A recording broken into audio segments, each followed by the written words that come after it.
हरे कृष्णा। श्री शिवाय नमस्तुभ्यम। हर हर महादेव। आप सभी का दिन शुभ एवं मंगलमय हो। भगवान महादेव और भगवान श्री हरि की कृपा आपके जीवन में हमेशा बनी रहे।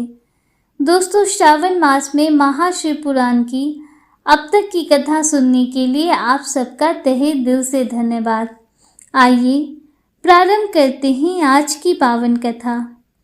ब्रह्मा जी कहते हैं, हे नारद, तत्पश्चात हिमालय और मैना देवी भगवती और शिवजी के चिंतन में लीन रहने लगे। उसके बाद जगत की माता जगदम्बिका अपना कथन सत्य करने के लिए अपने पूर्ण अंशों द्वारा पर्वतराज हिमालय के हृदय में आकर विराजमान हुई। उस समय उनके शरीर में अद्भुत एवं सुंदर प्रभा उतर आई। वे तेज से प्रकाशित हो गए और आनंदमग्न हो देवी का ध्यान करने लगे। तब उत्तम समय में गिरिराज हिमालय ने अपनी प्रिय मैना के गर्भ में उस अंश को स्थापित कर दिया। मैना ने हिमालय के हृदय में विराजमान देवी के अंश से गर्भ धारण किया। देवी जगदम्बा के गर्भ में आने से मैना की शोभा व कांति निखर आई और वे तेज से संपन्न हो गईं। तब उन्हें देखकर हिमालय बहुत प्रसन्न रहने लगे। जब देवताओं सहित श्री हरि और मुझे इस बात का ज्ञान हुआ तो हमने देवी जगदम्बिका की बहुत स्तुति की और इसके बाद सभी अपने अपने धाम को चले गए। धीरे धीरे समय बीतता गया। 10 माह पूरे होने के पश्चात देवी शिवा ने मैना के गर्भ से जन्म ले लिया। जन्म लेने के पश्चात देवी शिवा ने मैना को अपने साक्षात रूप के दर्शन कराए। देवी के जन्म दिवस वाले दिन बसंत ऋतु के चैत्र माह की 9वीं तिथि थी। उस समय आधी रात को मृगशिरा नक्षत्र था। देवी के जन्म से सारे संसार में प्रसन्नता छा गई। मंद मंद हवा चलने लगी। सारा वातावरण सुगंधित हो गया। आकाश में बादल उमड़ आए और हल्की हल्की फुहारों के साथ पुष्प वर्षा होने लगी। तब माँ जगदम्बा के दर्शन हेतु विष्णु जी और मेरे सहित सभी देवी देवता गिरिराज हिमालय के घर पहुँचे। देवी के दर्शन कर सबने दिव्य रूपा महामाया मंगलमयी जगदम्बिका माता की स्तुति की। तत्पश्चात सभी देवता अपने अपने धाम को चले गए। स्वयं माता जगदम्बा को पुत्री रूप में पाकर हिमालय और मैना धन्य हो गए। वे अत्यंत आनंद का अनुभव करने लगे। देवी के दिव्य रूप के दर्शन से मैना को उत्तम ज्ञान की प्राप्ति हो गई। तब मैना देवी से बोली, हे जगदम्बा, हे शिवा, हे महेश्वरी, आपने मुझ पर बड़ी कृपा की जो अपने दिव्य स्वरूप के दर्शन मुझे दिए। हे माता, आप तो परम शक्ति हैं। आप तीनों लोकों की जननी हैं और देवताओं द्वारा आराध्य हैं। हे देवी, आप मेरी पुत्री के रूप में आकर शिशु रूप धारण कर लीजिए। मैना की बात सुनकर देवी मुस्कुराते हुए बोली, मैना, तुमने मेरी बड़ी सेवा की है। तुम्हारी भक्ति भावना से प्रसन्न होकर ही मैंने तुम्हें वर मांगने के लिए कहा था और तुमने मुझे अपनी पुत्री बनाने का वर मांग लिया था। तब मैंने तथास्तु कहकर तुम्हें अभीष्ट फल प्रदान किया था। तत्पश्चात मैं अपने धाम चली गई थी। उस वरदान के अनुसार आज मैंने तुम्हारे गर्भ से जन्म ले लिया है। तुम्हारी इच्छा का सम्मान करते हुए मैंने तुम्हें अपने दिव्य रूप के दर्शन दिए। अब आप दोनों दंपति मुझे अपनी पुत्री मानकर मेरा लालन पालन करो और मुझसे स्नेह रखो। मैं पृथ्वी पर अद्भुत लीलाएं करूंगी तथा देवताओं के कार्यों को पूरा करूंगी। बड़ी होकर मैं भगवान शिव को पति रूप में प्राप्त कर उनकी पत्नी बनकर इस जगत का उद्धार करूंगी। ऐसा कहकर जगत माता देवी जगदम्बा चुप हो गईं। तब देखते ही देखते देवी भगवती नन्हे शिशु के रूप में परिवर्तित हो गईं। ब्रह्मा जी बोले, हे मुनि श्रेष्ठ नारद, मैना के सामने जब देवी जगदम्बा ने शिशु रूप धारण किया तो वे सामान्य बच्चे की भांति रोने लगी। उनका रोना सुनकर सभी स्त्रियां और पुरुष जो उस समय वहां उपस्थित थे प्रसन्न हो गए। उस श्याम कांति वाली नील कमल के समान शोभित उस परम तेजस्वी सुंदर कन्या को देखकर गिरिराज हिमालय बहुत प्रसन्न हुए। तब शुभ मुहूर्त में हिमालय ने अपनी पुत्री का नाम रखने के बारे में सोचा। उस समय मैना और हिमालय बहुत प्रसन्न थे। तब देवी के गुणों और सुशीलता को देखकर उनका नाम पार्वती रखा गया। चंद्रमा की कला की तरह हिमालय पुत्री धीरे धीरे बड़ी होने लगी। उसके अंग प्रत्यंग चंद्रमा की कला एवं बिंब के समान अत्यंत शोभायमान होने लगे। गिरिजा अपनी सहेलियों के साथ खेलती थीं। पार्वती अपनी सखियों के साथ कभी गंगा की रेस से घर बनाती तो कभी कंदुक कीड़ा करती। खेलती खेलती वे बड़ी होने लगी। जब वे शिक्षा के योग्य हो गईं तो आचार्यों ने उन्हें विभिन्न धर्म शास्त्रों का उपदेश देना प्रारंभ किया। उससे उन्हें अपने पूर्व जन्म की सभी बातें स्मरण हो आईं। मुने, इस प्रकार मैंने शिवा की लीला का वर्णन तुमसे किया है। एक समय की बात है, तुम शिव लीला से प्रेरित होकर हिमालय के घर गए। हे नारद, तुम शिव तत्व के ज्ञाता हो और उनकी विभिन्न लीलाओं को समझते हो। तुम्हें आया हुआ देखकर हिमालय मैना ने तुम्हें प्रसन्नता पूर्वक नमस्कार किया तथा खूब आदर सत्कार किया। तत्पश्चात हिमालय ने अपनी पुत्री पार्वती को बुलाया और उससे तुम्हारे चरणों में प्रणाम कराया। फिर स्वयं भी बार बार नमस्कार करने लगे और बोले, हे मुनियों में श्रेष्ठ नारद, हे ब्रह्मापुत्र नारद, आप परम ज्ञानी हैं। आप सदैव सबका उपकार करते हैं। आप भूत भविष्य और वर्तमान जानते हैं। आप परोपकारी और दयालु हैं। कृपया मेरी कन्या का भाग्य बताएं और मुझे यह भी बताएं कि मेरी बेटी किसकी सौभाग्यवती पत्नी होगी। नारद, हिमालय के ऐसे प्रश्न सुनकर तुमने पार्वती का हाथ देखा और उसके मुखमंडल को देखकर कहना शुरू किया, हे गिरिराज और मैना, आपकी यह पुत्री चंद्रमा की कला की तरह शोभित हो रही है। यह समस्त शुभ लक्षणों से युक्त है। इसका भाग्य बड़ा प्रबल है। यह अपने पति के लिए सुखदायिनी होगी, साथ ही अपने माता पिता के यश और कीर्ति को बढ़ाएगी। यह परम साध्वी और संसार की स्त्रियों में सर्वश्रेष्ठ होगी। इसका पति योगी, नग्न, निर्गुण, काम वासना से रहित, माता पिताहीन, अभिमान से रहित, पवित्र एवं साधु वेशधारी होगा।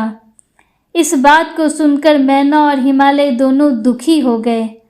पार्वती देवी सोचने लगी कि मुनि नारद की बात हमेशा सत्य होती है।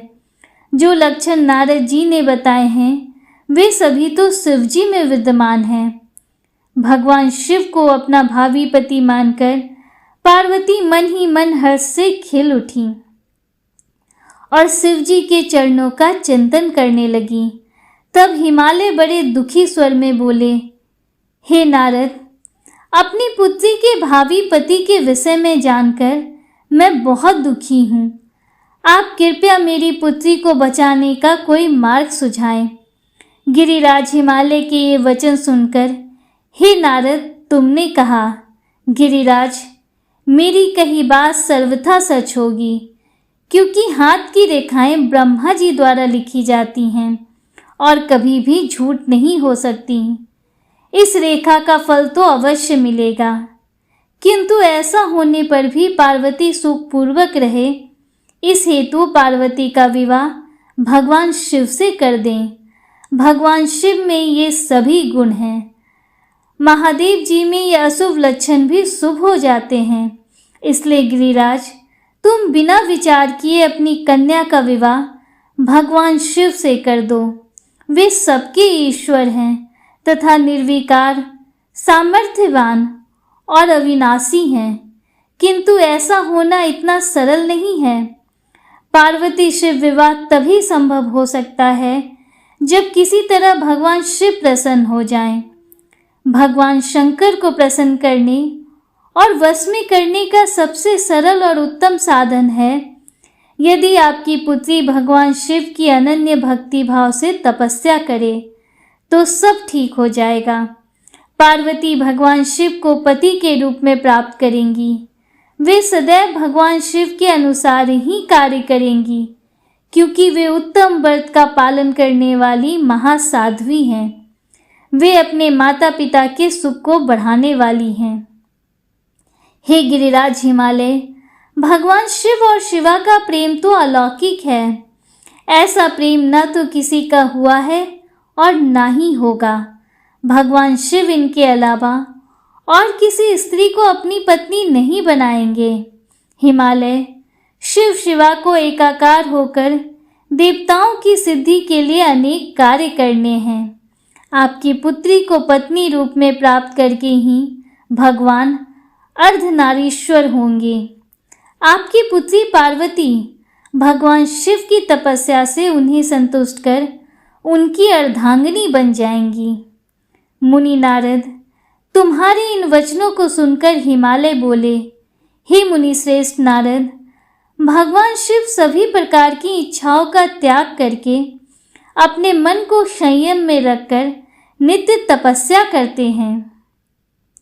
उनका ध्यान सदैव परम ब्रह्म में लगा रहता है।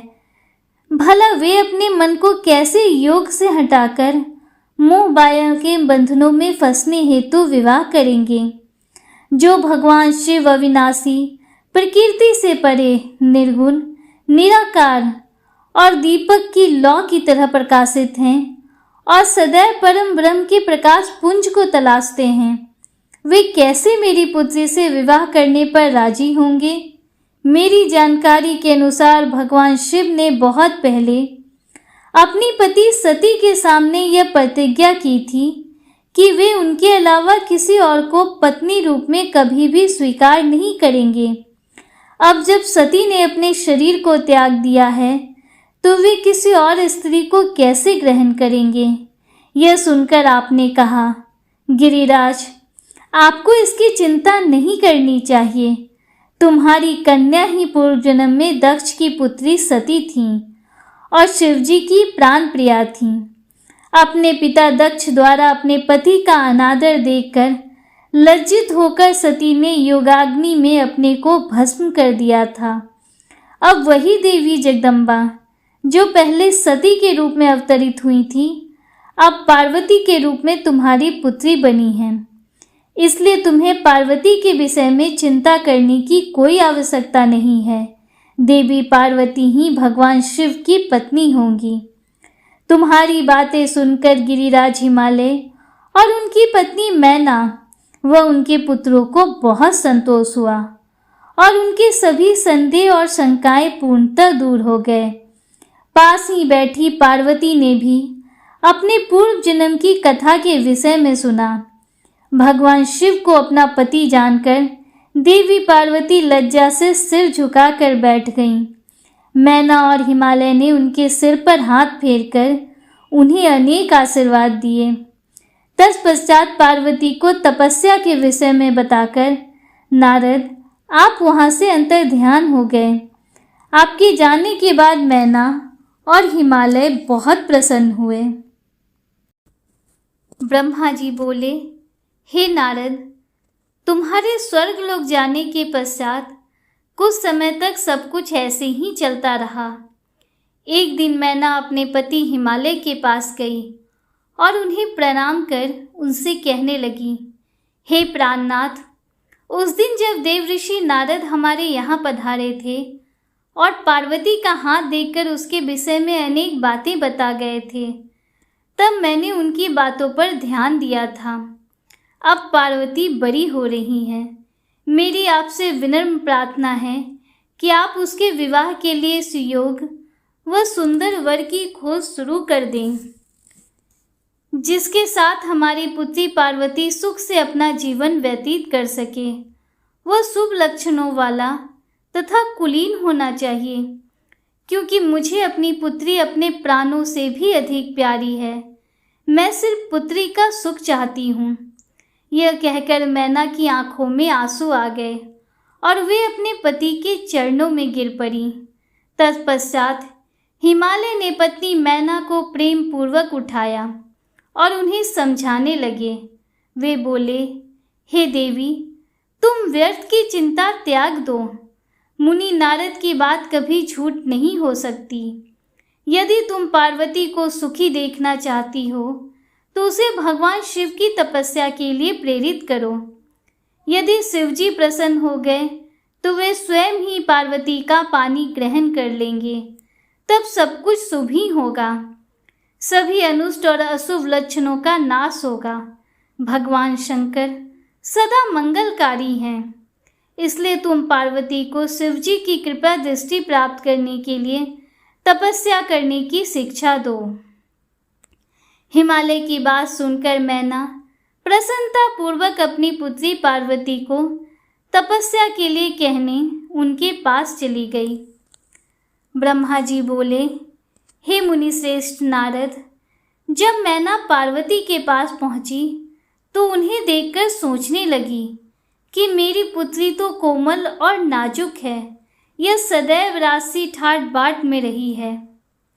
दुख और कष्टों को सहना तो दूर की बात है, इनके बारे में भी यह सर्वथा अनजान है। पार्वती को उन्होंने बड़े ही लाड और प्यार से पाला है। तब कैसे मैं अपनी प्रिय पुत्री को कठोर तपस्या करने के लिए प्रेरित कर सकती हूँ? यही सब सोचकर मैना अपनी पुत्री से तपस्या के लिए कुछ नहीं बोल सकी। तब अपनी माता के चिंतित चेहरे को देखकर साक्षात जगदम्बा का अवतार धारण करने वाली देवी पार्वती यह जान गईं कि उनकी माताजी क्या कहना चाहती हैं। तब सब कुछ जानने वाली देवी भगवती का साक्षात स्वरूप पार्वती बोली, हे माता, आप यहाँ कब आईं? आप बैठिए। माता, पिछली रात्रि के ब्रह्म मुहूर्त में मैंने एक स्वप्न देखा है। उसके विषय में मैं आपको बताती हूँ। मेरे सपने में एक दयालु और तपस्वी ब्राह्मण आए। जब मैंने उन्हें हाथ जोड़कर नमस्कार किया तो वे मुस्कुराते हुए बोले कि तुम अवश्य ही भगवान शिव शंकर की प्राण वल्लभा बनोगी। इसलिए उन्हें प्रसन्न करने के लिए उनकी प्रेम पूर्वक तपस्या करो।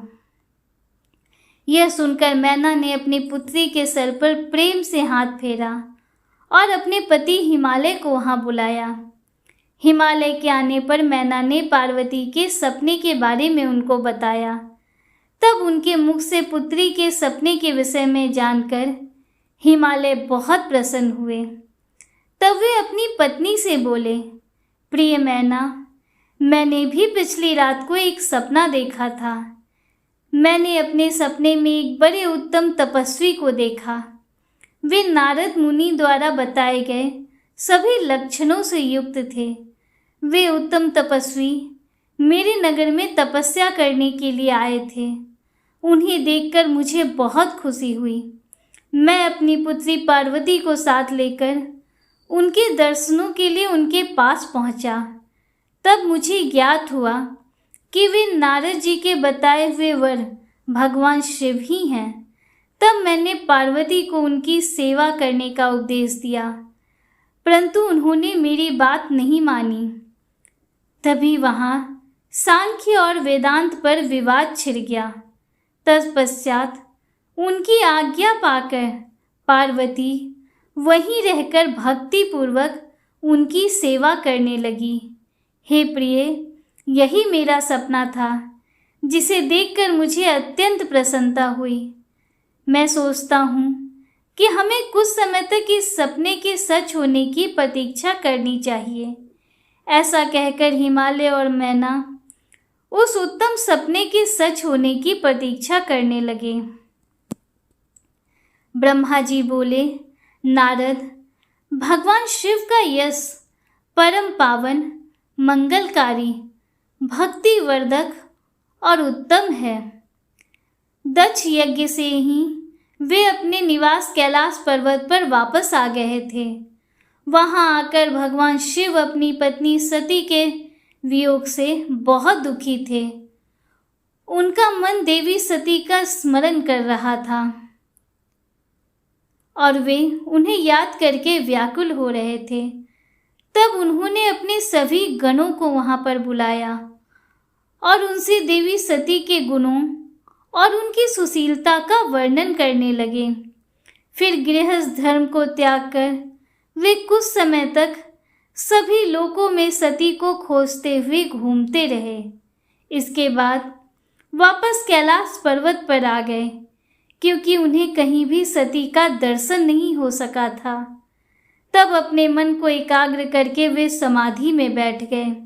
भगवान शिव इसी प्रकार बहुत लंबे समय तक समाधि लगाकर बैठे रहे। असंख्य वर्ष बीत गए। समाधि के परिश्रम के कारण उनके मस्तक से पसीने की बूंदें पृथ्वी पर गिरी और वह बूंद एक शिशु में परिवर्तित हो गई। उस बालक का रंग लाल था, उसकी 4 भुजाएं थीं, उसका रूप मनोहर था। वह बालक दिव्य तेज से संपन्न अनोखी शोभा पा रहा था। वह प्रकट होते ही रोने लगा। उसे देखकर संसारी मनुष्यों की भांति शिवजी उसके पालन पोषण का विचार करके व्याकुल हो गए। उसी समय डरी हुई एक सुंदर स्त्री वहां आई। उसने उस बालक को अपनी गोद में उठा लिया और उसका मुख चूमने लगी। तब उन्होंने उसे दूध पिलाकर उस बालक के रोने को शांत किया। फिर वह उसे खिलाने लगी। वह स्त्री कोई और नहीं, स्वयं पृथ्वी माता थी। संसार की सृष्टि करने वाले, सब कुछ जानने वाले महादेव जी यह देखकर हंसने लगे। वह पृथ्वी को पहचान चुके थे। वे पृथ्वी से बोले, हे धरिणी, तुम इस पुत्र का प्रेम पूर्वक पालन करो। यह शिशु मेरे पसीने की बूंद से प्रकट हुआ है। हे वसुधा, यद्यपि यह बालक मेरे पसीने से उत्पन्न हुआ है, परंतु इस जगत में यह तुम्हारे ही पुत्र के रूप में जाना जाएगा। यह परम गुणवान और भूमि देने वाला होगा। यह मुझे भी सुख देने वाला होगा। हे देवी, तुम इसका धारण करो। नारद, यह कहकर भगवान शिव चुप हो गए। उनका दुखी हृदय थोड़ा शांत हो गया था। उधर शिवजी की आज्ञा का पालन करते हुए पृथ्वी अपने पुत्र को साथ लेकर अपने निवास स्थान पर चली गई। बड़ा होकर यह बालक भौम नाम से प्रसिद्ध हुआ। युवा होने पर भौम काशी गया।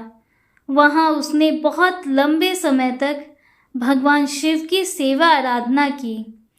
तब भगवान शंकर की कृपा दृष्टि पाकर भूमिपुत्र भौम दिव्य लोक को चले गए। ब्रह्मा जी बोले, नारद, गिरिराज हिमालय की पुत्री पार्वती, जो साक्षात जगदम्बा का अवतार थी, जब 8 वर्ष की हो गई तब भगवान शिव को उनके जन्म का समाचार मिला। तब उस अद्भुत बालिका को हृदय में रखकर वे बहुत प्रसन्न हुए।